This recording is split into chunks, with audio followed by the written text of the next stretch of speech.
சக்கோ எங்க வாழ்க்கை அவர்தான் நாங்க எல்லாம் எடுக்கவா ராஜாதி ராஜா வெட்டி வீசி எறிய கடவுளை போல. Assalamualaikum guys, oke kembali lagi bersama Draft Movie Review. Piye kabar Rek? Terima kasih buat para penonton setia Draft Movie dimanapun kalian berada. Semoga kalian semua selalu sehat ya. Kali ini Draft Movie sudah merangkum sebuah film yang berjudul Lucifer. Bagaimana keseruan filmnya? Nggak perlu banyak basa-basi lagi, ini dia alur ceritanya.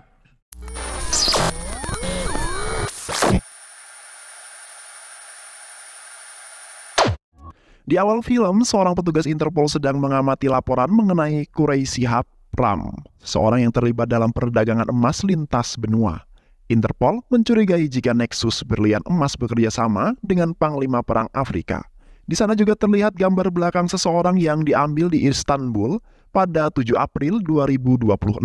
Petugas yang menyadari sesuatu lalu menghubungi rekannya yang berkata, "Tandai orang ini, dia adalah Quraisy Abram." Sementara itu, di Kerala, Ketua Menteri bernama PK Ramdas atau biasa yang disebut dengan PKR telah menghembuskan nafas yang terakhir kalinya. PKR adalah ketua dari partai yang berkuasa yaitu Partai IUF, Partai Persatuan India. PKR meninggal setelah dirawat di rumah sakit milik anak rival oposisi yang bernama Medail Rajan. Medail Rajan adalah ketua Partai RPI.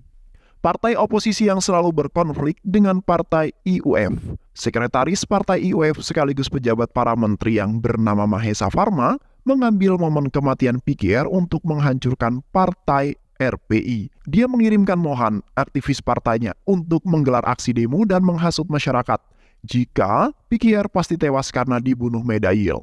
Di tengah kericuhan tersebut, seorang pria bernama Govardan yang mengaku sebagai pencari kebenaran mengutuk aksi ricu yang dilakukan oleh simpatisan PK Ramadan. Govardan berkata jika PK Ramadan adalah boneka yang menjadi kacung dari sindikat keuangan yang mengontrol sistem politik India. Oleh karena itulah Partai IUF memiliki uang 2 kali lipat yang berasal dari kas negara. Tak hanya sampai di situ, Govardan juga mengatakan dan memberikan masyarakat daftar orang yang penting yang akan menjadi kandidat kuat pengganti PK Ramadan. Orang-orang itu adalah Pria Darsini Ramdas alias Pria, Bimal Nair alias Bobby, suami kedua Pria, Jatin Ramdas, lalu Mahesa Farma, juru bicara PK Ramdan. Yang terakhir adalah Stephen Nendupali. Dalam siaran live Facebooknya, Govardan juga menjelaskan semua hal mengenai orang-orang penting itu. Pria Darsini Ramdas alias Pria adalah anak pertama dari PK Ramdan. Dia memiliki putri bernama Janvi dari pernikahan dengan Jaya Depan. Namun, Jaya Depan meninggal 7 tahun yang lalu karena kecelakaan di Dubai. Oleh karena itulah, Pria lalu menikah dengan si Bobby, suami keduanya. 1 tahun setelah kematian Jaya Depan, yang berikutnya adalah Bimal Nair alias Bobby. Bobby adalah suami kedua dari Pria yang juga dikenal sebagai penipu real estate dan hawala, juga kejahatan-kejahatan lain yang dilakukannya. Yang ketiga adalah Jatim Ramdas, anak terakhir dari PK Ramdas. Lalu yang keempat adalah Mahesa Farma, juru bicara PK Ramdas, sekaligus sekretaris Partai IUF. Dia adalah penghubung antara Partai IUF dengan partai-partai lainnya, karena dia memiliki kepintaran dalam melobi. Govardan menjelaskan jika Farma adalah calon yang paling mungkin menjadi pengganti PK Ramadan karena kepopulerannya. Dan yang terakhir adalah Stephen Nandupali, orang yang sangat dekat dengan PK Ramdas dan tidak diketahui asal-usulnya. Tapi PK Ramdas sudah menganggap Stephen sebagai anaknya sendiri. Dia adalah seorang yang sangat berbahaya semenjak diperkenalkan PK Ramdas 6 tahun silam. Dia terus mendapatkan kepopulerannya di Partai IUF dan masyarakat. Dia adalah orang yang tidak takut dengan hal apapun. Malahan, dia menjadi momok menyeramkan bagi sebagian orang. PK Ramdas selalu membawanya kemanapun dia pergi. Setiap ada pertemuan dan konferensi, Stephen pasti ada di sisinya. Malahan, PK Ramdas rela mengosongkan kursi Nedungpali yang sudah dimenangkan selama 35 tahun berturut-turut hanya untuk Stephen Nendupali. Govardan bingung mengapa PK Ramdan melakukan itu semua hanya untuk Stephen, yang tidak diketahui asal-usulnya. Padahal, sepengetahuan Govardan, Stephen adalah mantan kuli bangunan kontrak di Irak dan Afghanistan. Dia juga melakukan penyelundupan emas dari di Dubai ke Kerala. Semua informasi itu Govardan dapatkan dari dark web yang berhasil diakses. Govardan menambahkan kepada seluruh penontonnya, jika Pharma adalah kandidat terkuat, maka Stephen adalah kandidat misterius yang tak diketahui keberadaannya. Dia bisa saja mengancam kepopuleran Pharma dan berhasil mengalahkannya. Stephen adalah orang yang berbahaya dan sangat misterius. Dia adalah orang yang mirip sekali dengan Lucifer, ujar Govardan, yang mengakhiri live streamingnya. Keesokan harinya, Bobby menemui temannya Abdul yang ada di Dubai. Dia menceritakan kepada Abdul jika P.K. Ramdas sempat mengultimatumnya 1 bulan yang lalu. PKR memintaku untuk menghentikan penjualan narkoboiku, tapi untungnya dia telah mati saat ini. Bobby ingin mendanai partai UUF dengan orang narkobai yang lebih banyak dari uang Manapatil Candi, yang hanya mendanai operasi politiknya saja. Oleh karena itulah, Bobby datang kemari untuk meminta bantuan Abdul agar membantunya bekerja sama dengan raja obat-obatan bernama Vidor. Bobby sangat yakin dengan bantuan Vidor, partainya pasti bisa kembali menang dan saat itu bisnis Vidor akan dapat berkembang. Jika partainya menang, maka dia akan mengisi posisi-posisi tinggi seperti ketua polisi hakim BNN, Bea Cukai dan sebagainya dengan orang partainya sendiri. Sehingga tidak ada lagi yang bisa menghalangi bisnis Vidor dan ini adalah penawaran yang sangat menguntungkan. Abdul setuju dengan penawaran tersebut, tapi dia akan menghubungkan Bobby dengan Vidor dengan satu syarat, yaitu Bobby harus bisa membuat pabrik kayu milik Abdul yang telah disegel 8 tahun lamanya berubah menjadi pabrik obat-obatan. Dia ingin pabrik itu bisa kembali beroperasi sehingga Abdul bisa kembali menanam ganja dan memproduksi berbagai obat-obatan terlarang lainnya. Setelah mendengar syarat itu, Bobby pun menyetujuinya. Abdul lalu menghubungkan Bobby dengan Vidor. Di sana, Bobby mulai membuat kesepakatan dengan Vidor. Dia meminta agar Vidor memberikannya uang sebanyak 250 crore setiap bulannya. Dan sebagai imbalannya, dia menjamin jika distribusi obat-obatan Vidor akan aman di Kerala. Apalagi setelah partainya menang pemilihan nanti. Tapi, Bobby meminta untuk dibayar 4 bulan di muka dan harus dibayarkan dengan uang cash dalam waktu dekat ini. Setelah berpikir cukup lama, Vidor pun setuju. Bobby lalu bekerja sama dengan Sanjeev, pemilik perusahaan NPTV. Dikegajui, NPTV memiliki hutang yang sangat banyak. Bobby lalu memanfaatkan Sanjeev dengan mendanai NPTV. Tapi sebagai balasannya, NPTV harus menyiarkan berita apapun yang diperintahkan oleh Bobby. Di saat yang bersamaan, Stephen masih sedih atas kematian P.K. Ramdas. Bapak pendeta meminta Stephen untuk hadir di ritual terakhir PKR. Tapi Stephen ragu karena pria, anak sulung PKR, tidak menyukai dirinya. Namun pada akhirnya, dia bertekad untuk datang bersama ajudan pribadinya yang bernama Alusi. Sebelum sampai ke sana, Stephen singgah sebentar ke asrama yang dibangun oleh PKR. Asrama itu adalah asrama khusus untuk menampung anak yatim dan ibu-ibu hamil miskin yang ditinggal oleh suami dan keluarganya. Di sisi lain, pria yang mengetahui jika Jatin berhalangan hadir meminta Pharma untuk mencegah kedatangan Stephen. Pharma lalu menyuruh komisaris Mail Fahanam untuk melakukannya. Komisaris lalu memberhentikan mobil Stephen yang sebentar lagi tiba di sana. Komisaris berkata jika mobil tidak boleh melewati jalan itu. Mendengar hal itu tak membuat Stephen kehilangan akal.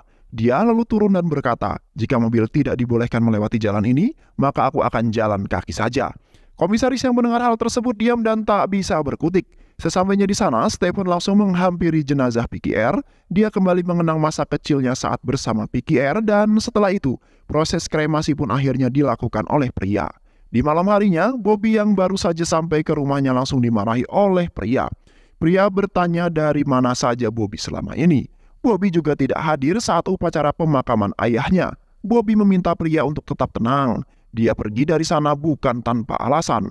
Bobby lalu meminta pria untuk mengumpulkan semua menteri yang berasal dari partai IUF. Tapi sebelum bertemu dengan mereka, Bobby ingin menemui Janvi terlebih dahulu.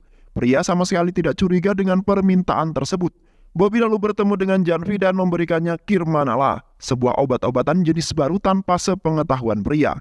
Tak lama kemudian pertemuan pun digelar. Bobby mengatakan kepada semuanya jika dia akan mendanai segala kebutuhan partai 3 kali lipat. Tapi sebelum itu, dia meminta semua orang yang menjabat sekarang untuk mundur dari kursi jabatannya.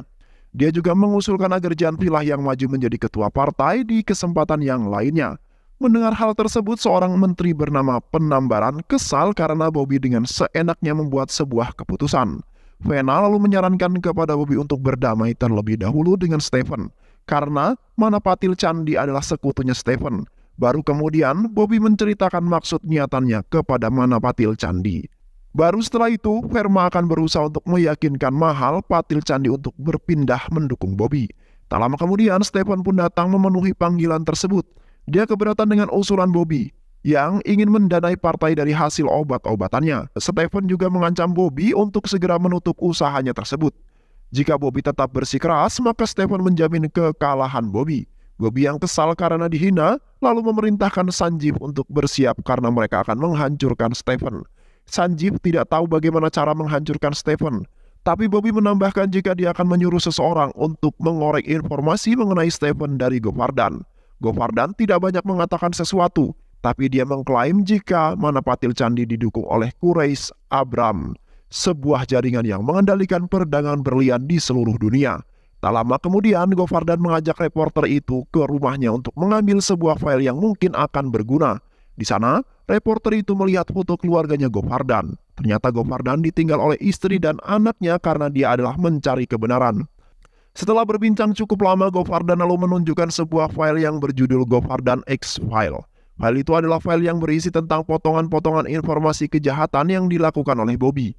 Reporter yang mendengarnya lalu merekam pembicaraan itu dan mengirimkannya kepada Sanjeev. Reporter yakin jika mereka menyiarkan berita ini, maka pamor TV mereka akan kembali naik.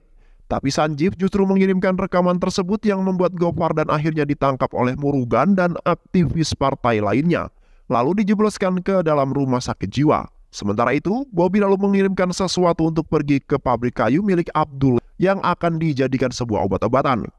Tak lama, salah satu pria lalu menemui Stephen dan memberikannya sebuah kode isyarat.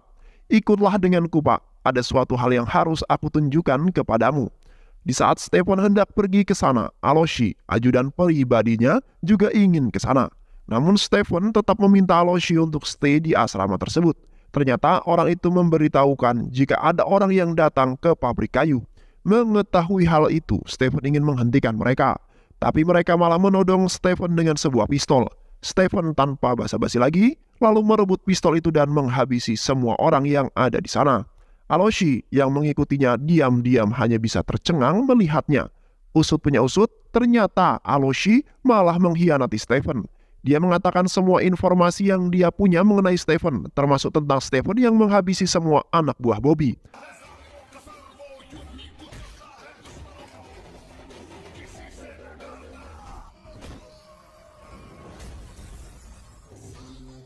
Bobby yang mendengar hal tersebut lalu menemukan ide. Dia ingin agar Stephen bisa dipenjara. Alhasil dia pun menyuruh komisaris mengusut tuntas kasus itu dan menjebloskan Stephen ke dalam penjara. Sesampainya di sana, polisi tidak menemukan satu barang bukti yang bisa menjerat Stephen. Ternyata semua karyawan yang ada di sana memihak kepada Stephen dan langsung membersihkan kekacauan yang terjadi. Sementara itu, Verma kini menemui Bobby. Dia berkata, jika Bobby ingin mengalahkan Stephen, maka Bobby harus mencari tahu kelemahannya. Verma lalu menyarankan Bobby untuk mengorek informasi dari pria. Singkat cerita, Bobby berhasil menemukan diari Stephen. Dari buku itu, Bobby mendapati fakta jika pria sangat membenci Stephen. Hal itu dikarenakan ayahnya selalu menyayangi Stephen dan kehadiran Stephen di rumah itu adalah penyebab keretakan keluarga itu terjadi. 1 tahun sudah Stephen di rumah PKR. Istri PKR mulai curiga jika Stephen adalah jangan-jangan anak suaminya. Istri PKR terus memikirkan hal tersebut, hingga pada akhirnya dia pun meninggal setelah melahirkan Jatin. Tak lama kemudian PKR datang ke rumah sakit, dan anehnya dia justru bertanya mengenai Stephen. Hal itu kemudian membuat pria kesal dan sejak saat itulah dia menuding jika Stephen yang menyebabkan ibunya meninggal.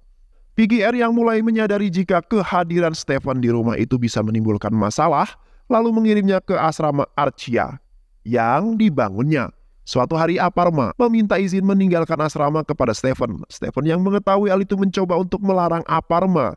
Namun Aparma masih saja ngotot yang akhirnya membuat Stephen mengalah dan memberikannya sejumlah uang untuk bertahan hidup. Aparma lalu diantar pulang oleh Aloshi. Ternyata semua itu adalah rencana Aloshi.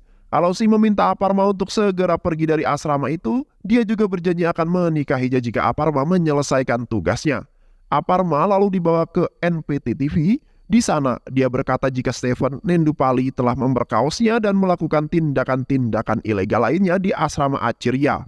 Dia juga mengatakan jika anak yang baru saja dilahirkan itu adalah anaknya Stephen. Semua orang yang ada di asrama Acirya tentu saja geram. Mereka sama sekali tak menduga jika Aparma memfitnah penyelamat mereka. Karena ulah Aparma, masyarakat lalu berbondong-bondong datang menemui Stephen.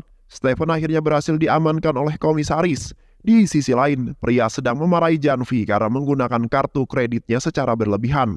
Tapi Bobby membela Janvi dan meminta pria untuk segera menonton berita. Dan ketika pria pergi, Bobby malah mengelus-ngelus badannya Janvi yang kemudian membuat Janvi menjadi ilfil. Di dalam penjara, Stephen dihubungi oleh seorang bernama Jayid, seorang pembunuh bayaran yang paling ditakuti se-Asia. Jayid berkata kepada Stephen, apa yang harus dia lakukan untuk bisa membebaskan Stephen dari penjara. Tidak ada, ujar Stephen. Ternyata Stephen sengaja untuk masuk penjara untuk menunggu Jatin kembali ke India. Bahkan sipir penjara juga ingin menawarkan jika dia akan membebaskan Stephen kapanpun dia mau. Karena sipir sangat mengagumi Stephen. Dan benar saja, tak lama kemudian Jatin kembali ke India dan langsung disambut oleh para pendukungnya. Dia lalu kembali ke rumahnya dan bertemu dengan kakaknya pria. Jatin lalu berkata di mana Janvi keponakannya itu berada. Pria lalu berkata jika Janvi sekarang berada di asrama kampus agar fokus untuk melaksanakan ujian. Jatin lalu didandani seperti ayahnya. Dia lalu pergi ke podium untuk memberikan sebuah pidato. Terlihat pula Bobby dan Verma yang mengarahkan pidato tersebut. Di tengah jalan, Jatin merasa tidak nyaman dan akhirnya berpidato dengan caranya sendiri. Pidatonya Jatin disambut bahagia oleh para pendukungnya. Bobby yang melihat hal itu yakin jika Jatin bisa memenangkan partai IUF dan bisa dijadikan sebagai sebuah boneka. Dan sekarang yang mereka butuhkan adalah uang. Jika Jatin ada di sini, maka uangnya juga pasti akan segera hadir di sini juga, ujar Bobby. Tapi di sisi lain, mobil yang membuat uang-uang Bobby disabotase oleh Zayid Masud dan teman-temannya.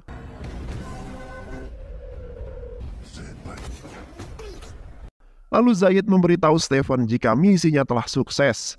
Abdul lalu menghubungi Bobby dan berkata jika uang sebesar 1000 klur yang akan dikirimkan telah diledakkan oleh Zayid. Bobby kemudian bertanya, siapakah Zayid itu? Zayid adalah pemimpin kelompok pembunuh bayaran yang paling ditakuti oleh se-Asia. Mereka juga menuntut agar Stephen dibebaskan. Abdul meyakinkan jika mereka tak akan bisa mengalahkan Zayid. Maka dari itu, Bobby harus segera mengeluarkan Stephen dari penjara, dan Bobby pun menyetujuinya. Tapi, Verma tak menyetujui keputusan tersebut. Sangat sulit baginya untuk membebaskan Stephen dari penjara, karena jika Stephen bebas, dia tak bisa mengendalikan Jatin. Verma lalu menemui Rajan, ketua partai oposisi. Dia ingin bekerja sama dengan Rajan. Dia meminta Rajan untuk mengirimkan anak buahnya dan membunuh Stephen di dalam penjara. Yang akhirnya Stephen pun diserang oleh kelompok orang, tapi lagi dan lagi Stephen berhasil melindungi dirinya. Verma yang merasa rencananya gagal kini menemui Stephen langsung di penjara. Dia membaik-baikkan Stephen dan menghasutnya untuk menghabisi Bobby. Dia berkata jika semua ini adalah ulahnya Bobby. Stephen bisa mengalahkan Bobby dengan mengikuti cara ayahnya. Gandenglah musuhmu dengan cara yang damai. Tapi ketika ada jurang, doronglah dia dengan sangat keras. Stephen lalu menanggapi hal itu dengan berkata, jika itu adalah ayahmu bukan ayahku. Verma yang lalu mengolok-olok Stephen, apakah PKR itu memang benar ayahmu? Ujar Verma. Stephen yang kesal lalu mengusir Verma saat itu juga. Di sisi lain, Bobby meminta Aloshi untuk mengembalikan nama baik Stephen dengan cara mencabut laporannya dan menyuruh Aparma untuk membuat sebuah klarifikasi. Akhirnya Aparma pun membuat sebuah klarifikasi di NPTV jika semua yang dia katakan kemarin adalah sebuah kebohongan. Dan dia terpaksa melakukannya karena diancam oleh seseorang. Atas klarifikasi itu, Stephen pun akhirnya dibebaskan dari penjara dengan sangat hormat. Di tempat lain, ternyata pria sedang menjenguk Janvi di rumah sakit. Dokter mengatakan jika Janvi overdosis. Overdosis sebuah obat-obatan. Berdasarkan analisis dokter, Janvi sudah mengonsumsi narkoba cukup lama. Pria yang mendengar hal tersebut tentu sangat kesal. Dia tak menyangka jika Janvi terjerumus ke dalam dunia tersebut. Janvi lalu berkata jika dia tidak terjerumus melainkan Bobby lah yang memberikannya. Dia juga selalu melecehkan Janvi saat Janvi nge-fly karena narkoboy. Pria yang mendengar hal tersebut langsung menangis dan memeluk Janvi. Pria lalu memarahi Bobby atas tindakannya itu. Dan Bobby juga mengakuinya. Bobby malah mengancam pria jika dia sampai mengekspos hal itu ke media, maka dia akan mengekspos rekaman Janvi yang tengah membeli narkoboy. Dengan itu, pria dan Bobby akan dipermalukan. Bobby juga menegaskan, jangan memaksanya untuk menghabisi pria dan Janvi, seperti yang dulu ia lakukan terhadap Vicky R dan Jaya Depan. Pria yang mendengar hal tersebut tentu sangat syok dan terkejut. Bukan itu saja, pria juga didatangi oleh Mayil Pahaman untuk bernegosiasi. Mayil memeras pria untuk melayaninya dengan imbalan dia tidak akan mengungkap kejadian Janvi ini ke media. Karena sudah sangat terpojok, pria akhirnya meminta bantuan Stephen. Dia ingat jika ayahnya dulu pernah berkata, jika suatu saat nanti pria terpojok, maka datanglah menemui Stephen. Pria lalu menghubungi Stephen dan memintanya untuk bertemu. Sesampainya di sana, pria langsung nangis dan mencurahkan apa yang dialaminya. Stephen lalu berjanji jika dia akan membantu pria. Di malam harinya, saat Mayil hendak enak-enakan dengan korban yang diperas, tiba-tiba saja dia mendengar keributan dari luar rumahnya. Ternyata keributan itu berasal dari anak buah Stephen. Anak buah Stephen lalu menghabisi Mayil dengan sangat kejam. Sebelum Mayil mati, Stephen kemudian datang dan berkata jika Mayil boleh saja mengganggunya, tapi tidak dengan keluarganya. Stephen lalu pergi menemui Sanjeev. Dia bertanya mengapa selanjutnya menyiarkan semua kebohongan itu. Sanjeev lalu menjelaskan jika dia tak punya pilihan lain. Perusahaannya tengah mengalami krisis finansial. Tapi tiba-tiba Bobby datang dan mau mendanai perusahaannya dengan syarat NPTV harus menyiarkan apapun yang diperintahkan oleh Bobby. Stephen yang mendengar hal tersebut meluruskan jika dia akan melunasi hutang NPTV dan mengakuisisinya. Sementara itu di saat Jatin hendak melakukan pertemuan, pria memberikan file yang berisi tentang kejahatan Bobby. Dan tak lama kemudian konferensi pers digelar oleh Jatin. Jatin menyampaikan jika Bobby telah melakukan banyak kejahatan, salah satu di antaranya adalah dia melakukan perdagangan obat-obatan ilegal. Oleh karena itu Jatin berjanji tidak akan tebang pilih dan akan segera menghukum Bobby. Di saat yang bersamaan, Bobby kembali menemui Abdul untuk meminta uang Vidor lagi. Dia berkata bahwa Jatin adalah bonekanya. Namun tiba-tiba Abdul mendapatkan sebuah telepon yang memintanya untuk segera melihat berita di televisi. Di sana Abdul mengetahui jika Bobby telah berbohong. Bobby yang kesal lalu menghubungi Jatin dan menyampaikan semua kekecewaannya. Dia tak menyangka jika Jatin mengkhianati dirinya. Padahal Bobby sudah membantu Jatin untuk duduk di kursi pimpinan. Jatin lalu menjelaskan jika kedatangannya ke India bukan karena Bobby, melainkan karena kesetiaannya kepada Stephen. Jatin lalu datang menemui Verma dan memberikan semua file kejahatan Bobby. Dia juga berkata bahwa di setiap kejahatan Bobby pasti ada Verma yang mendukungnya. Namun Jatin mengancam jika Verma tak ingin Jatin mengungkapkan itu semua, maka Verma harus menuruti semua perintahnya. Karena dia ingin memanfaatkan kepintaran Verma yang sudah berpengalaman dalam dunia perpolitikan. Dengan rasa ketakutan, Verma pun menyetujuinya. Jatin juga menambahkan jika Verma tak boleh menggunakan cara ayahnya lagi, yang menggandeng musuh dengan damai lalu mendorongnya ke dalam jurang. Verma terlihat bingung mengapa Jatin mengetahui teorinya. Jatin juga menambahkan jika dia mengetahui dari kakaknya yang bernama Stephen. Di malam hari, Stephen meminta Zayid untuk mengamankan Bobby yang ditahan Abdul. Zayid lalu pergi menyelamatkan Bobby dan menghabisi semua anak buahnya Abdul. Stephen pun datang ke sana dan menunggunya di bar. Bobby yang berhasil melepaskan diri langsung menghajar Abdul dan menusuknya hingga tewas. Bobby lalu berjalan keluar dari sana, tapi ternyata Vedo dan anak buahnya sudah menunggu kehadiran Bobby. Vedo lalu menodongkan pistolnya dan saat dia hendak menghabisi Bobby, tiba-tiba saja Zayid datang dan langsung menghabisi mereka semua. Bobby lalu dibawa ke hadapan Stephen. Stephen lalu menghubungi pria dan bertanya apa yang harus dia lakukan karena saat ini Bobby ada di hadapannya. Pria lalu berkata, bunuh saja dia. Yang akhirnya Stephen pun membunuh Bobby. Berita kematian Bobby pun sampai ke telinga media. Media lalu menyiarkan jika Bobby tewas karena baku tembak dengan gembong narkoboy milik Fedor. Alosi yang menyaksikannya terkejut. Dia lalu datang menemui Murugan dan mengajaknya bersatu mengusung Verma agar menjadi pemimpin mengalahkan Jatin. Dia juga menambahkan jika suatu saat nanti Verma mati, maka Muruganlah yang akan menggantikan posisinya. Tapi untuk melakukan itu semua mereka membutuhkan dana. Murugan lalu menghubungi orang yang bisa membantunya dan memberikan ponselnya kepada Alosi. Alosi yang mendengar suara Stephen langsung kaget dan tercengang. Usut punya usut, ternyata Stephen sudah mengetahui pengkhianatan Aloshi. Dia lalu memerintahkan Murugan untuk menghabisi orang Aloshi. Tak lama kemudian, Govardan pun dibebaskan dan dia dibawa ke asrama Acharya untuk dilindungi. Sesampainya di sana, dia langsung disambut oleh seorang anak yang memberikannya sebuah tas. Setelah dibuka, terlihat tas itu berisi uang dan sepucuk surat dari Stephen. Surat itu berbunyi, "Govardan yang terhormat, semua yang Anda katakan di live streaming Anda adalah benar. Saya memang berasal dari Kerala. Saya tidak takut dengan apapun. Justru orang yang malah takut kepada saya. Teruskan perjuanganmu untuk mencari sebuah kebenaran.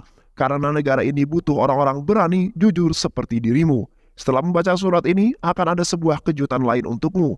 Dan kejutan itu adalah istri dan anak Govardan ternyata ada di asrama Acharya itu. Stephen berhasil menyatukan mereka kembali, sedangkan Jatin berhasil menjadi ketua menteri menggantikan mendiang ayahnya.